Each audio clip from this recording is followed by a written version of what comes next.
Buen día, profesor. El día de hoy le hablaremos sobre el tema de bioreactores no convencionales. Mi equipo está conformado por América, Alejandra, Briana, mi compañero Edgar y su servidora Natalie. Para comenzar, daremos un pequeño índice. Hablaremos sobre la definición de un bioreactor, su función, algunos tipos de bioreactores no convencionales, los cuales serían fotobioreactores, bioreactor de lecho fijo, bioreactor de lecho fluidizado, bioreactores de membrana y por último bioreactores en estado sólido. Para entender nuestro tema principal, hay que primero definir qué es un bioreactor. Un bioreactor es un recipiente o sistema que mantiene un ambiente biológicamente activo. El objetivo de este es mantener ciertas condiciones óptimas, que sería el pH, temperatura, concentración de oxígeno, entre otros.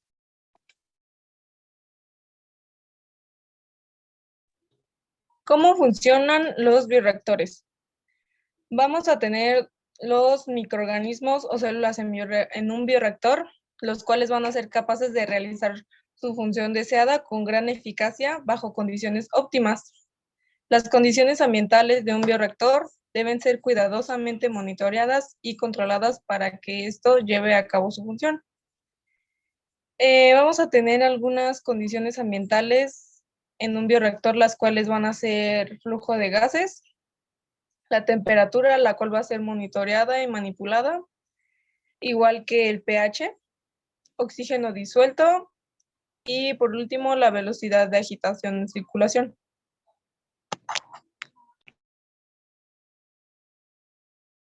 ¿Cuáles son los elementos de un bioreactor? La mayoría de los fabricantes de bioreactores utilizan recipientes, sensores, controladores, un sistema de control interconectado en el sistema de bioreacción, un intercambiador de calor para mantener el bioproceso a una temperatura constante, o sea, regular la temperatura, requieren agua de enfriamiento, chaqueta externa o serpentines internos.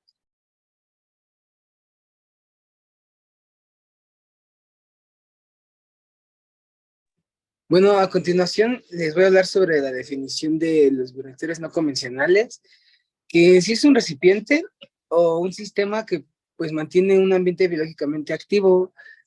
En primer lugar, pues es para que se lleve a cabo un proceso químico que involucre organismos o sustancias bioquímicamente activas derivadas de dichos organismos. De aquí del lado derecho podemos ver un bioreactor y sus partes, desde la superficie del medio de cultivo, el agitador para pues, que se lleve a cabo bien el proceso y todo.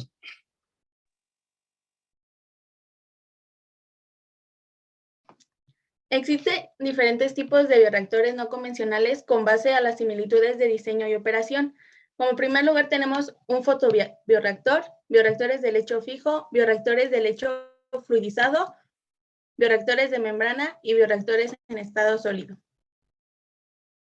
Empezaremos con los fotobioreactores. Los fotobioreactores son dispositivos destinados al cultivo masivo de microalgas y proporcionan los nutrientes necesarios para su crecimiento.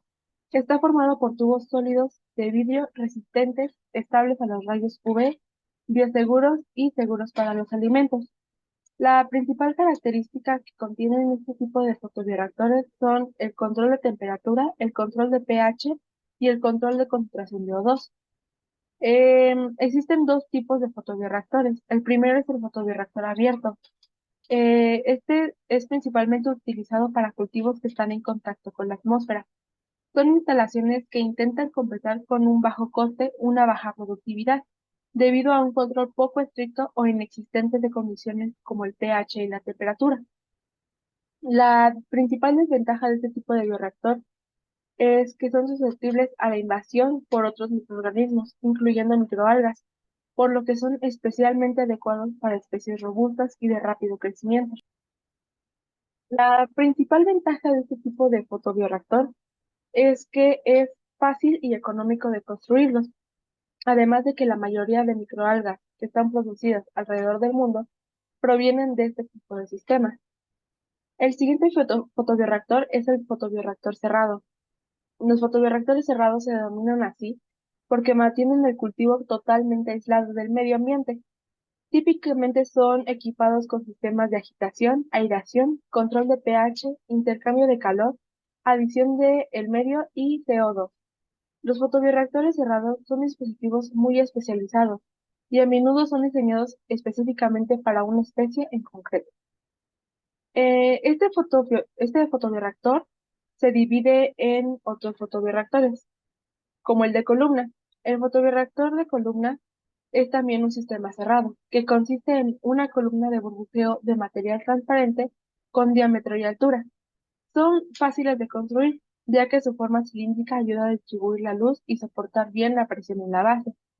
Son dispositivos sencillos, ya que el burbujeo proporciona la mezcla del sistema y la retirada del O2, aparte del aporte del CO2 que se puede mezclar con la corriente de aireación. El siguiente es el fotobioreactor plano, que son similares al de columna. Contienen en la agitación el intercambio de materia, pero este se hace al mismo tiempo que se capta la luz. No es fácil de construirlos ya que son demasiado largos y es difícil de soportar la presión hidrostática. El siguiente es el fotobioreactor tubular, que son los más sofisticados y los más especializados, pero son también los más caros de construir. El diseño se distingue por dos partes, el lazo y el desgasificador. El lazo es la parte en la que se lleva a cabo la captación de energía solar. El lazo está específicamente diseñado para la captación de luz sin tener que preocuparnos por el intercambio de calor o materia, lo que permite optimizar la productividad maximizando la eficiencia fotosintética. La siguiente parte es el desgasificador, que es la parte en la que se lleva a cabo el intercambio de materia, especialmente la desorción del O2 y los intercambios térmicos a través de cambiadores de calor. Bien, ahora yo les hablaré de los bioreactores de lecho fijo. Los bioreactores de lecho fijo se utilizan para células adherentes que involucran células especializadas que solo pueden crecer cuando se unen a una superficie. Por lo general tienen tiras de fibras portadores que dan como resultado una gran superficie para que las células se adhieran. Los bioreactores de lecho fijo, que también se denominan de lecho empaquetado, consisten en una o más tubos empacados con partículas de catalizador. Estas partículas de catalizador se encargan de neutralizar las emisiones de monóxido de carbono, de hidrocarburos y óxido nítrico, convirtiéndolos en dióxido de carbono, vapor de agua, nitrógeno y oxígeno. Estas partículas de catalizador van a operar en posición vertical. También de igual manera las partículas catalíticas pueden variar de tamaño y forma, las cuales pueden ser granulares, cilíndricas, esféricas, anillos, etc. En algunos casos con catalizadores metálicos como el platino no se emplean partículas de metal, sino que se presenta en forma de malla de alambre. En un reactor empacado, los gránulos de catalizador se acomodan de manera que llenan una cámara de reacción. Un reactor empacado o de lecho fijo puede no estar empacado, es decir, puede contar con catalizador o sin catalizador. Un ejemplo sería la pared interna del tubo.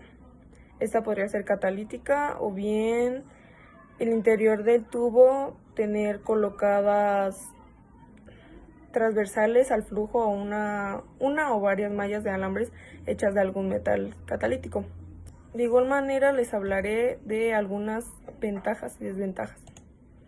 La primera ventaja sería buen método de inmovilización de las células sin dañar su metabolismo. Mayor pureza del producto, protección contra el estrés hidrodinámico. ¿Qué quiere decir el estrés hidrodinámico? Este se refiere que puede afectar a la célula porque puede haber interacción entre célula y célula, partícula a partícula o partícula impulsor. y algunos pequeños remolinos que se generan debido a la energía de disipación. Esto puede generar que la célula tenga efectos letales, es decir, muerte celular, y es algo que no queremos, es algo que no estamos buscando.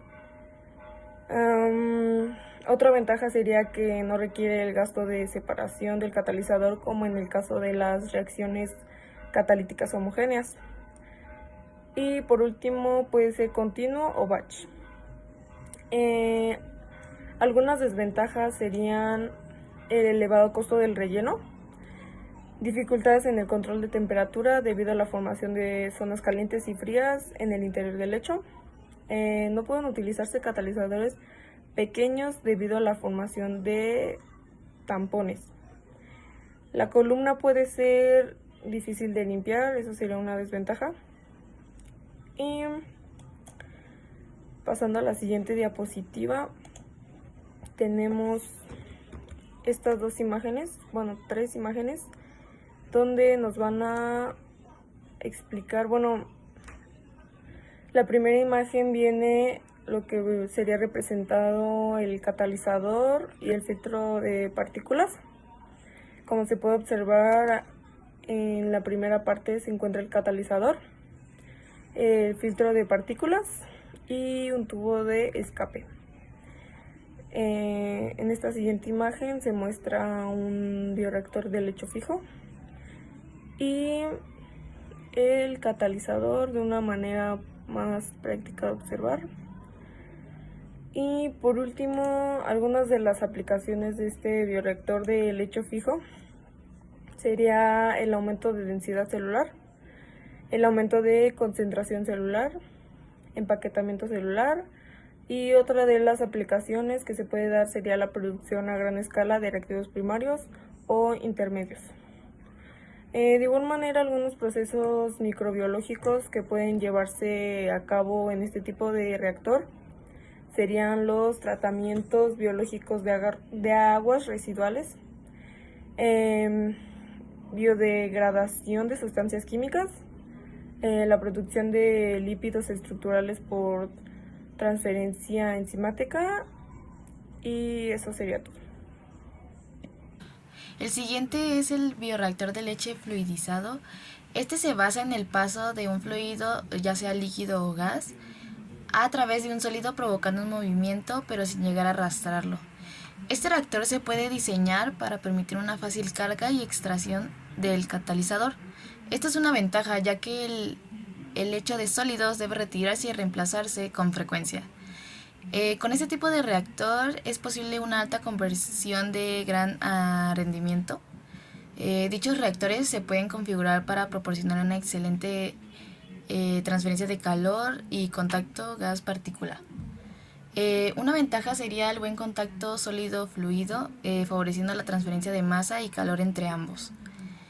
Algunas aplicaciones serían cracking catalítico fluido, que es FCC, combustión, pirólisis y gasificación, y también producción y procesamiento de químicos como la captura de dióxido de carbono. Tiene bastantes aplicaciones y es muy eficaz, ya que pues es muy rápido. La transferencia es muy utilizado. También puedes capturar CO2. Se utiliza en una amplia variedad, como también la producción de productos químicos o biocombustibles, la síntesis de productos farmacéuticos, también la eliminación de contaminantes ayuda mucho, ya que pues permite la transferencia entre calor y la masa. También puede ser una aplicación en la fermentación de alimentos y bebidas, como puede ser la leche, el queso. Ofrece muchas ventajas, porque pues debido a que es rápido, pues te ayuda mucho a que sea eficaz en la producción de bueno, más bien eficaz en la productividad de tu producto. También te ayuda porque tienes control de las condiciones de tu cultivo y escalabilidad a grandes volúmenes de producción, ya que pues, como es eficaz y rápido, pues puedes llegar a producir bastantes en muy poco tiempo. Entonces, pues creo que sería todo y gracias. Los bioreactores de membrana son la combinación de un sistema de tratamiento biológico convencional y una separación física líquida y sólida mediante filtración por membranas. Este, a su vez, proporciona niveles avanzados de eliminación de sólidos suspendidos y orgánicos e incluso elimina nutrientes en algunos casos. Existen diversos parámetros que se deben seguir en un bioreactor de membrana. El pretratamiento debe ser adecuado para evitar presencia de materiales fibrosos no deseados, grasas o partículas. ¿Esto a qué se refiere? Que el efluente, es decir, el agua que se va a tratar, sea de la mejor calidad posible, que ya haya pasado por filtros externos para que así pueda quedar lo más limpia posible. También el reactor biológico. Aquí debe existir una relación entre el alimento y el microorganismo para que no se sature o no se deje de producir lo que se desee. El tiempo de retención de sólidos y el tiempo de retención hidráulica. Esto para garantizar una correcta afluencia.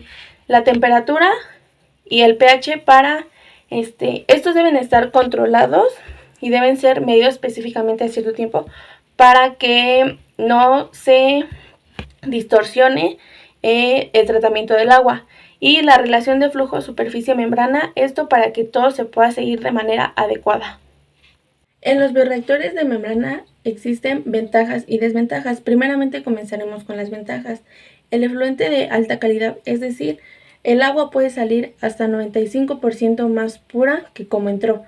Esto garantizando un buen trabajo y una filtración adecuada, la reducción de espacio requerido. Esto quiere decir que un reactor de membrana se puede adaptar a cualquier tamaño, al tamaño que se tenga, al tamaño que se desee ocupar.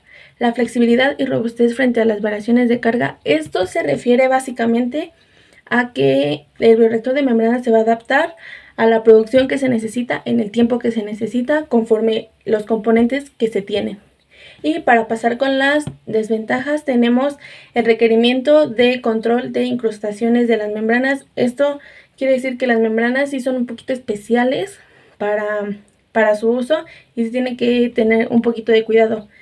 Como segunda desventaja, la vida útil de la membrana es limitada. Esto se puede ver reducido conforme se vaya limpiando, conforme se le vayan incrustando ciertos materiales o ciertos poros que se pueden llegar a crear. Esto de vida útil se hace con la finalidad de que no se baje la calidad del efluente que se genera. Los elevados costes operativos, energéticos y de capital. Esto va de la mano con la vida útil de la membrana porque se tiene que estar cambiando frecuentemente. El costo de la limpieza, mantenimiento, etcétera, también es un poco alto. Por último, vamos a hablar sobre los bioreactores en estado sólido o también conocidos como fermentadores en estado sólido o FES. Bueno, en este tipo de bioreactores implica el crecimiento de microorganismos en partículas sólidas húmedas, en situaciones en que los espacios entre las partículas contienen una fase gaseosa continua y también hay un mínimo de agua visible. La mayoría de los procesos implican hongos filamentosos, aunque algunas bacterias involucradas y también algunas levaduras. También pueden implicar el cultivo puro de organismos o el cultivo de cepas puras inoculadas o también desde un inóculo tradicional especialmente preparado. Los sustratos utilizados en este tipo de bioreactor son a menudo productos o subproductos de agricultura o silvicultura, también elaboración de alimentos. Típicamente la fuente de nutrientes proviene dentro de la partícula, aunque hay algunos casos en que los nutrientes se suministran desde una fuente externa. Por lo general, un polímero de la sólida estructura de la partícula, y este polímero puede o no ser degradado por el microorganismo durante la fermentación. También hay unos casos en el que se utilizan soportes artificiales o inertes con una solución de nutrientes absorbidos dentro de la absorción de la matriz. Hay algunos aspectos importantes que hay que recordar a la hora de trabajar con estos bioreactores. Primero sería mantener las condiciones adecuadas, que sería la humedad, la temperatura, el oxígeno y el dióxido de carbono. Otro aspecto importante que hay que recordar es que debido al bajo contenido de líquidos en las FES se requieren fermentadores relativamente pequeños, sin que se sacrifique el rendimiento del producto. Esto hace que la baja actividad de agua reduce la contaminación, pues ya que solo algunas bacterias son capaces de crecer en esas condiciones. Dentro de los parámetros óptimos para que las FES conserven sus ventajas y hagan una fermentación sumergida, sería el diseño de la cámara de fermentación. Esto se enfoca en mantener y controlar los parámetros que ya dijimos actualmente con las condiciones controladas, y esto va a generar que tenga un bajo gasto de energía. Otro sería la circulación del aire de salida y de entrada de la cámara. Puede ser una buena opción para disminuir aún más los costos del proceso. Una desventaja que tendrían estos bioreactores es que es lenta y presenta problemas para la transferencia de calor y masa. Para evitar estos problemas se diseñan fermentadores con control de variables más críticas en el proceso. Para concluir nuestro tema, la evolución de la ingeniería química y la demanda del mercado hacen posible que se puedan crear nuevas fórmulas para crear nuevos productos o servicios. De aquí entra la biotecnología. Esto hace que se crean bioprocesos. Todo esto tiene que ver con sustentabilidad y que las próximas generaciones tengan algo mejor. De los bioprocesos salen los bioreactores, y que es donde se hacen todos estos procesos. Y bueno, eso sería todo.